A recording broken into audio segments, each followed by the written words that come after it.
Bonjour à tous, membres de la famille Français Authentique. C'est Johan qui vous parle aujourd'hui et qui vous propose une petite vidéo pour répondre à une question qui m'est assez souvent posée. Donc il y a pas mal de membres de la famille Français Authentique qui me demandent « Johan, je pratique mon français depuis très longtemps. J'écoute vos podcasts, j'ai acheté votre pack de leçons, j'ai beaucoup travaillé. Comment est-ce que je peux estimer mon niveau de français? Comment est-ce que je peux savoir si je parle bien français? Comment est-ce que je peux savoir si je parle français automatiquement et sans effort? » Donc je fais cette petite vidéo pour vous donner quelques conseils afin que vous puissiez déterminer votre niveau. Donc première chose, je pense que si vous vous posez la question, si vous vous demandez est-ce que je parle français de façon automatique et sans effort, je pense que la réponse est non. La réponse est non. Puisque si vous parlez français de façon automatique et sans effort, vous le savez. Vous sentez, les mots sortent automatiquement de ma bouche sans que je réfléchisse dans ma langue maternelle. Et vous savez que vous parlez français de façon automatique et sans effort, donc vous ne vous posez pas cette question.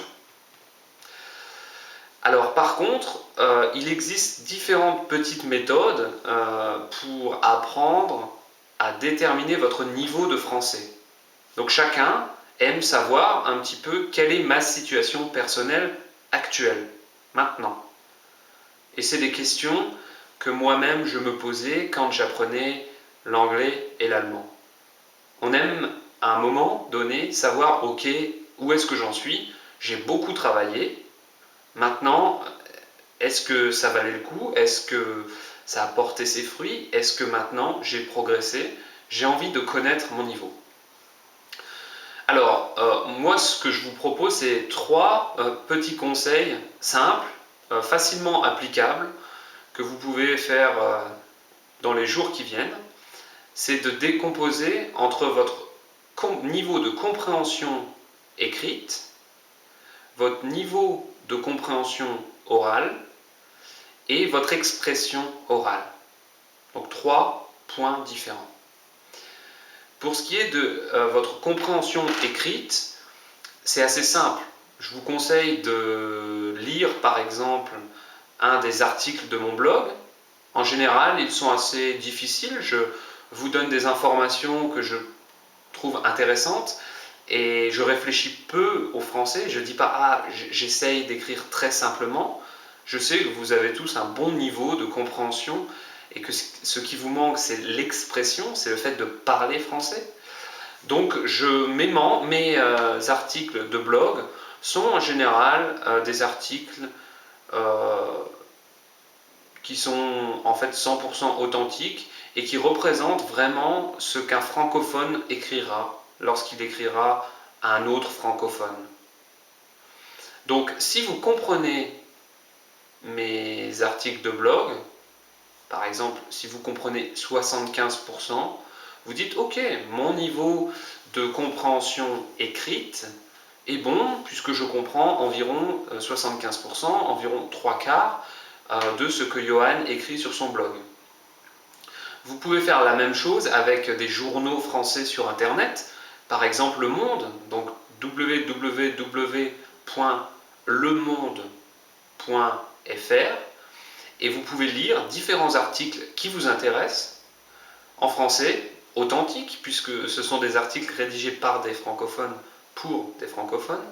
Et là encore, vous pouvez estimer un petit peu votre niveau de compréhension écrite.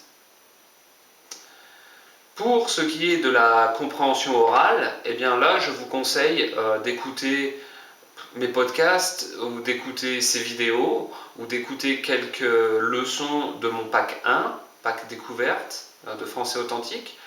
Et là, vous pouvez encore une fois estimer. Est-ce que je comprends 50%, 75%, 100%? Encore une fois, ces vidéos, ces podcasts et ces leçons Ce sont vraiment des choses, je suis francophone, je vous parle en français. Et le fait d'estimer un petit peu votre compréhension de mes vidéos ou de mes articles, eh bien ça vous donne votre niveau de compréhension réel, actuel. Donc encore une fois, utilisez les ressources que je mets à votre disposition, ressources gratuites ou payantes, et vous pouvez à ce moment-là estimer votre niveau de compréhension orale. Mais vous allez dire, ça ne me dit pas si j'ai atteint mon but de parler français. C'est ce qui vous intéresse tous, hein. On apprend une langue pour la parler, pas seulement pour comprendre. Donc là-dessus, j'ai un conseil qui est peut-être pour vous, qui va peut-être vous paraître bizarre, mais c'est une chose qui m'a, moi, personnellement, beaucoup aidé. Pour connaître votre niveau d'expression, parlez-vous. Parlez-vous à vous-même. Moi, j'avais tendance à faire ça le soir, je rentrais du travail, je prenais ma douche et je me racontais ma journée de travail en anglais. Donc je me parlais en anglais à moi-même à haute voix, c'est très important. Si vous parlez dans votre tête, ce n'est pas de la vraie expression orale. Donc il faut que ce soit à haute voix. Si vous avez peur que des gens vous entendent, votre femme, vos amis, votre colocataire, prenez un endroit dans lequel vous êtes seul et parlez-vous en français. Parlez-vous, racontez-vous votre journée, parlez-vous de ce que vous avez envie de faire pour les vacances. Parlez-vous, c'est simple. Vous ne saurez pas si vous faites beaucoup d'erreurs, donc vous n'aurez pas un retour de ce que vous dites, mais c'est une technique très efficace. Parce que vous verrez, si au bout de 3 phrases, après avoir parlé 3 phrases, vous vous apercevez, il me manque beaucoup de mots, je suis obligé de m'arrêter, de réfléchir, de ne pas parler automatiquement, eh bien vous saurez que vous n'avez pas encore un niveau d'expression orale suffisant.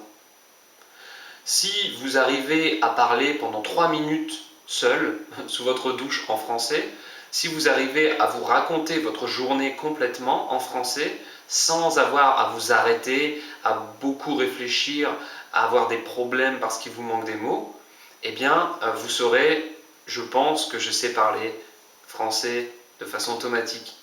Donc c'est un petit exercice simple, vous n'avez besoin de rien, pas de matériel, il faut juste que vous soyez présent, seul, dans un endroit où vous êtes suffisamment en confiance pour pouvoir vous parler à vous-même.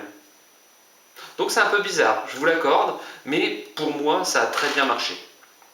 Ça a très bien marché, j'ai fait ça pendant une très longue période. Au début, je me racontais ma journée en anglais et je sentais il me manquait des mots de vocabulaire, parfois j'avais des petits problèmes et avec le temps, je me sentais de plus en plus à l'aise, de plus en plus en confiance et j'arrivais à parler pendant longtemps sans m'arrêter. Donc ça ne signifie pas que je ne faisais pas d'erreurs, je pense que je faisais des erreurs en me parlant anglais. Mais ce qui était important pour moi, l'information importante pour moi, était de savoir, ok, je peux raconter ce que je pense en anglais et je n'ai pas besoin de m'arrêter très souvent.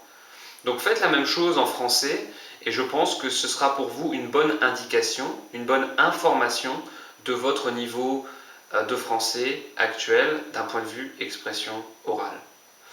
Donc voilà, ce sont les 3 petits conseils que je vous donne.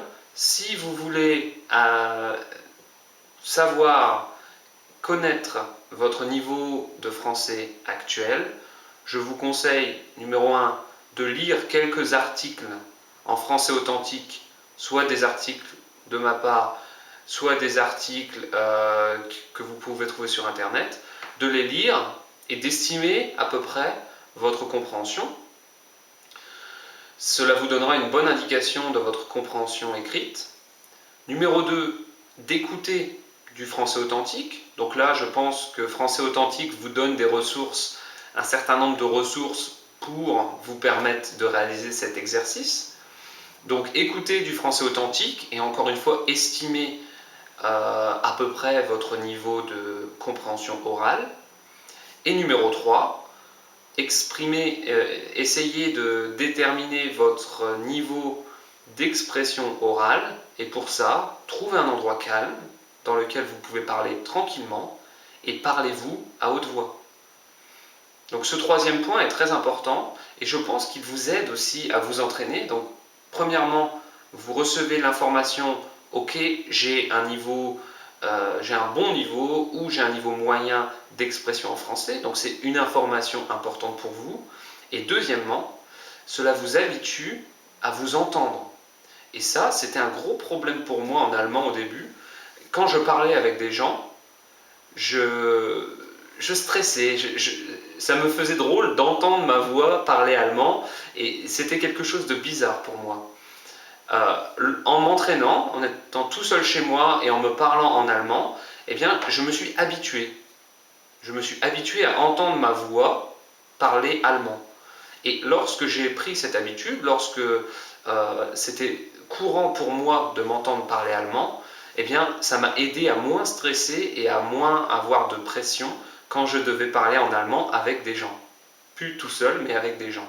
Et ça peut vous aider également en français. Si vous vous entendez parler français, si votre cerveau a l'habitude de vous entendre parler français, eh bien vous aurez beaucoup moins de stress, beaucoup moins de pression quand vous devrez parler français avec des francophones. Donc voilà, j'espère que cette petite vidéo a été utile pour vous. Comme d'habitude, vous pouvez commenter, comme d'habitude, donnez-moi votre avis. Et je pense que nous aurons l'occasion très bientôt de nous revoir dans notre famille France Authentique. Merci de m'écouter, à bientôt.